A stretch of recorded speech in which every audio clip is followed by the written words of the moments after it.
Assalamualaikum warahmatullahi wabarakatuh dan selamat sejahtera kepada hadirin dan hadirat sekalian yang melihat secara langsung maupun tidak langsung program ini. Saya ucapkan selamat datang ke program Sembang Santai Seronoknya Sejarah.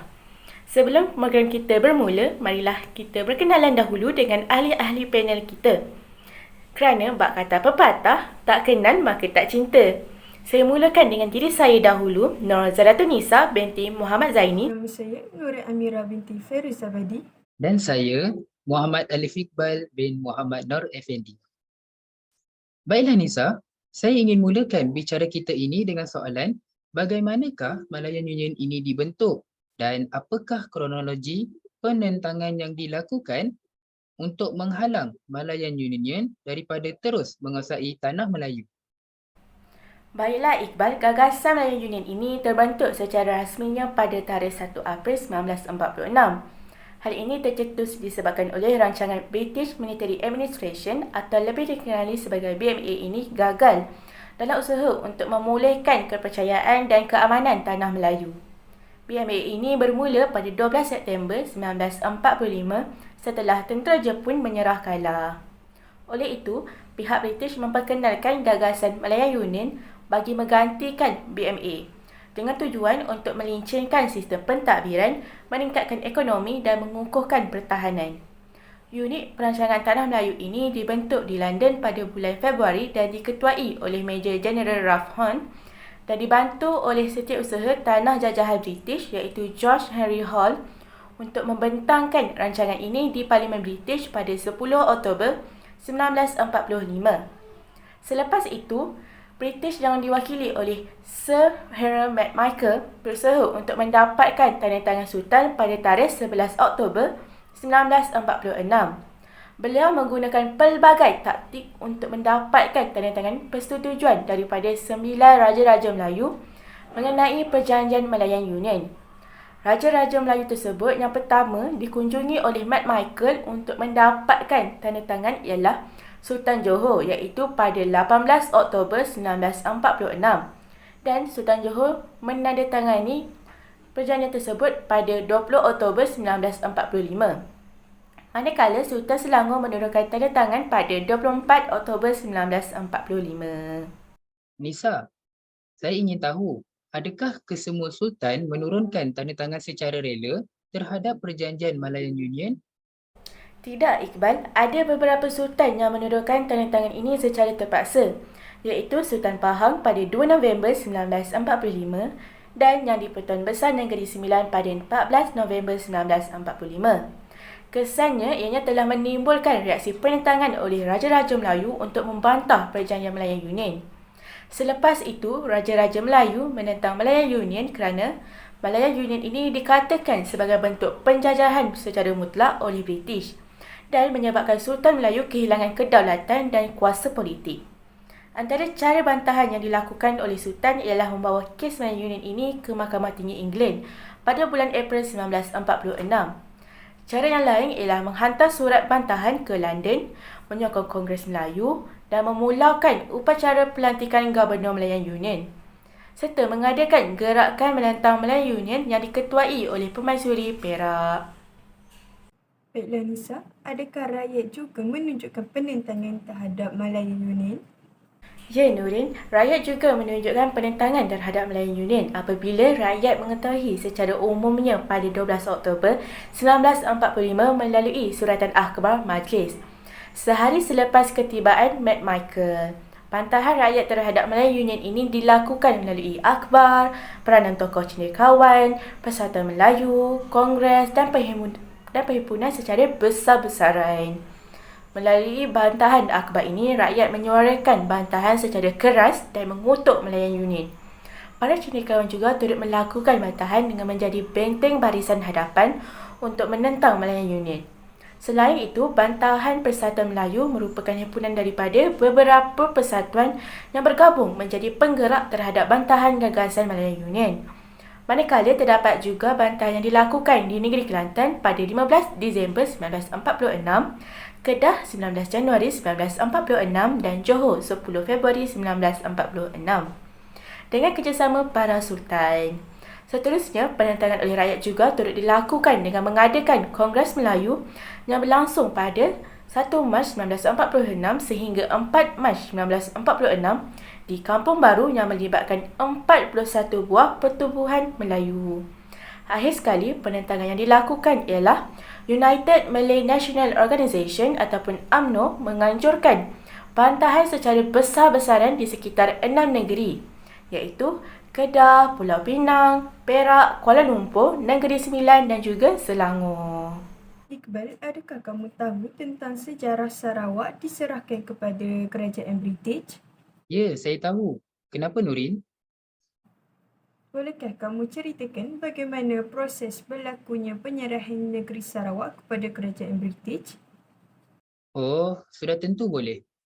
Jadi, bermulanya peristiwa penyerahan Sarawak kepada British adalah apabila pejabat tanah jajahan mengutus surat kepada anak James Brooke iaitu Vaina Brooke pada 28 Februari 1945 untuk meminta beliau menandatangani surat perjanjian dengan George Henry Hall iaitu Setiausaha Tanah Jajahan. Surat perjanjian tersebut adalah mengenai penyerahan Sarawak kepada British. Justru pada 24 Oktober 1945, Vaina Brooke bersetuju untuk menyerahkan Sarawak. Kemudian, apabila Vaina Brooke sudah bersetuju untuk melakukan perkara sedemikian, maka beliau menghantar setiausaha peribadinya iaitu Gerard T. McBrien untuk mendapatkan persetujuan daripada ketua tempatan.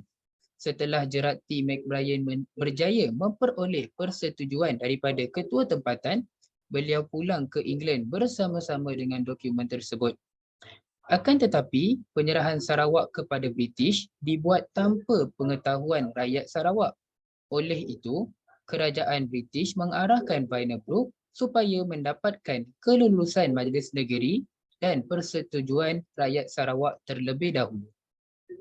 Pada masa yang sama, kerajaan British menghantar 2 orang ahli parlimennya iaitu Gam Mans dan Rhys Williams untuk membuat tinjauan. Mereka tiba di Kuching pada 2 Mei 1946. Jadi, hasil tinjauan itu mendapati bahawa sebahagian besar peribumi menentang penyerahan Sarawak. Selain itu, terdapat juga orang Cina yang menyokong penyerahan Sarawak dan akhir sekali terdapat juga penduduk yang tidak memahami maksud penyerahan Sarawak. Oleh hal yang demikian, laporan Gam Mans dan Rhys Williams berkaitan dengan isu penyerahan Sarawak tersebut telah dibawa ke Majlis Negeri untuk dibuat penilaian. Kemudian, Majlis Negeri telah mengeluarkan rang undang-undang penyerahan. Keputusannya menunjukkan bahawa golongan pro penyerahan menang dengan 19 undian sementara 16 undi untuk golongan yang menentang. Justeru, taraf Sarawak sebagai negeri naungan British dimansuhkan. Sarawak disahkan sebagai tanah jajahan British dan pada 1 Julai 1946, hari penyerahan Sarawak diisytiharkan di Kuching. Oh, begitu prosesnya. Tapi Kak Iqbal, apakah penyebab atau faktor kepada berlakunya peristiwa tersebut ya? Antara faktor peristiwa tersebut terjadi adalah disebabkan oleh masalah perwarisan takhta. Hal ini dikatakan demikian kerana Vaina Brooke tidak mempunyai anak lelaki untuk meneruskan takhtanya, sedangkan dia juga enggan memberikan takhta tersebut kepada anak saudaranya iaitu Anthony Brooke. Selain itu, desakan British juga merupakan antara faktor yang menyebabkan penyerahan Sarawak kepada British. Hal ini dikatakan demikian kerana kerajaan British ingin menguasai Sarawak bagi memenuhi kepentingan keperluan ekonomi mereka. Jadi apabila mereka dapat menguasai negeri Sarawak, maka mereka juga akan dapat menguasai segala ekonomi dan hasil bumi yang terdapat di negeri tersebut. Akhir sekali, faktor yang lain adalah disebabkan oleh masalah kewangan. Hal ini dikatakan demikian kerana Vaina Brooke tidak mampu untuk membangunkan semula Sarawak setelah tamatnya Perang Dunia Kedua. Antara kesan yang ditinggalkan ialah ekonomi Sarawak terjejas, ladang getah yang dibiarkan serta beberapa kemudahan lain yang perlu dibaik pulih. Jadi, itulah 3 faktor yang menyebabkan penyerahan Sarawak kepada British. Baiklah Saudari Nurin, bolehkah awak ceritakan sedikit mengenai kronologi penyerahan Sabah kepada kerajaan British dan faktor yang mendorong kepada penyerahan Sabah kepada kerajaan British? Terima kasih kepada saudari Nisa.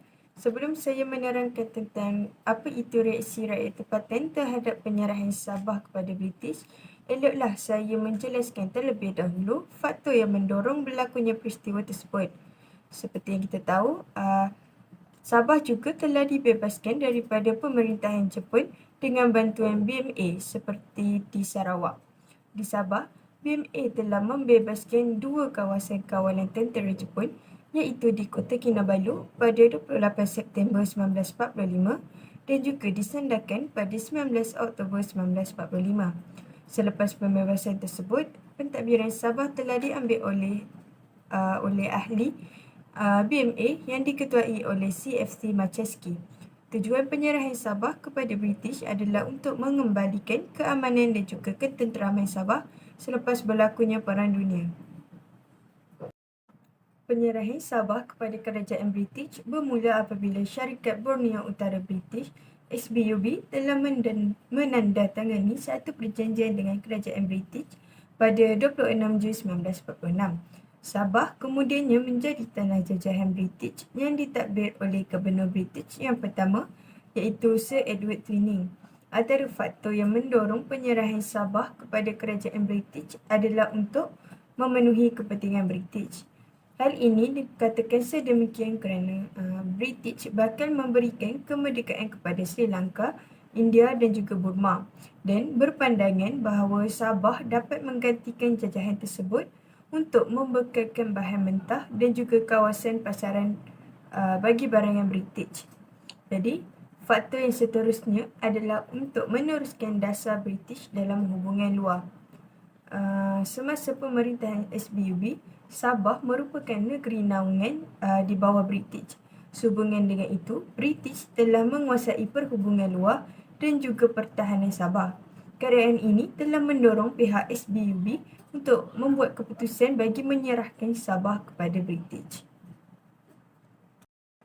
Seperti yang kita tahu, sebelum meninggalkan Sabah, tentera Jepun telah melakukan beberapa kerosakan di Sabah, antaranya dengan memusnahkan Jesselton, Kudat dan juga Sandakan. Contoh kerosakan yang dilakukan oleh tentera Jepun adalah dengan membakar hospital awam di Jesselton. Seterusnya, tentera Jepun juga telah mengebom bandar Sandakan. Jadi, kerosakan ini memerlukan kos yang besar menyebabkan SBUB tidak mampu untuk menanggung kos tersebut. Ini merupakan faktor yang mendorong kepada penyerahan Sabah kepada kerajaan British akibat daripada kekurangan dana. Oleh itu, daripada setiap faktor yang telah saya katakan, dapat disimpulkan bahawa penyerahan Sabah kepada British disebabkan oleh beberapa faktor seperti pemulihan prasarana akibat kemusnahan oleh tentera Jepun dan juga untuk kepentingan British di Sabah itu sendiri. Oh, begitu. Bagaimana pula dengan reaksi penduduk tempatan? Adakah mereka juga seperti penduduk Sarawak yang menentang penyerahan ini? Terima kasih kepada saudara Iqbal. Kemudian, kita beralih kepada reaksi penduduk tempatan terhadap penyerahan Sabah kepada British. Seperti yang kita sedia maklum bahawa penyerahan Sabah kepada kerajaan British berlaku pada 15 Julai 1946 dan tidak mendapat penentangan daripada rakyat Sabah. Hal ini disebabkan oleh penduduk tempatan tidak memahami tujuan penyerahan tersebut. Hal ini juga disebabkan oleh dasar British yang menindas kesedaran nasionalisme dalam kalangan anak watan di Sabah. Seperti yang diketahui umum, Sabah merupakan sebuah negeri yang terdiri daripada pelbagai etnik yang berbeza dari segi bahasa, budaya, kepercayaan, ekonomi dan sebagainya. Sehubungan dengan itu, pihak British telah mengambil peluang dengan mewujudkan satu pertubuhan ataupun persatuan untuk menghimpunkan rakyat tempatan dalam satu kumpulan yang sama. Maka keadaan ini telah mengaburi mata rakyat tempatan kerana pada asalnya pertubuhan ini dijalankan untuk memperbaik keadaan ekonomi dan juga politik kaum Bumiputera. Namun, situasi ini telah menggugat kesenangan pihak British kerana timbulnya semangat untuk membebaskan tanah jajahan dalam kalangan rakyat tempatan. Dengan itu, kerajaan British telah menawarkan jawatan kenaikan pangkat kepada pemimpin dan juga ada pemimpin yang aktif akan dihantar ke bandar lain untuk melumpuhkan gerakan nasionalisme ini. Seterusnya, dasar British juga telah mengahadkan peluang dalam pentadbiran kepada penduduk tempatan. Hal ini menyebabkan penduduk tempatan kurang berpengalaman dalam sistem birokrasi barat. Selanjutnya, rakyat tempatan tidak menentang penyerahan ini disebabkan oleh kepentingannya kepada sosioekonomi penduduk tempatan. Hal ini kerana penyerahan Sabah dianggap sebagai peluang untuk melibatkan penduduk tempatan dalam pentadbiran, memajukan bidang perniagaan dan juga meluaskan jaringan perdagangan. Oleh itu, kebanyakan penduduk tempatan bersetuju dengan penyerahan Sabah ini. Namun begitu, timbulnya kesedaran nasionalisme dalam kalangan anak watan yang mula bangkit setelah menyedari muslihat pihak British untuk memperkenalkan langkah ke arah berkerajaan sendiri. Berdasarkan apa yang telah ketiga-tiga panel sampaikan sebentar tadi, dapat disimpulkan bahawa gerakan penduduk tempatan yang membantah pelaksanaan gagasan Melayu Union dan juga gerakan anti penyerahan Sarawak kepada British telah mencetuskan impak yang berbeza. Sementara itu, penyerahan Sabah kepada British tidak mendapat penentangan dari rakyat tempatan. Namun begitu, dasar British selepas Perang Dunia terhadap tanah Melayu, Sarawak dan juga Sabah telah menjadi titik mula gelombang kebangkitan nasionalisme untuk membebaskan kuasa jajahan dalam kalangan penduduk tempatan. Nampaknya masa amat menceburui kita. Saya akhiri sesi sembang santai kita pada kali ini dengan serangkap pantun. Dari Kedah ke Pekansari, beli suasa di kota tinggi. Selesai sudah tugas diberi, di lain masa bersua lagi. Sekian, terima kasih.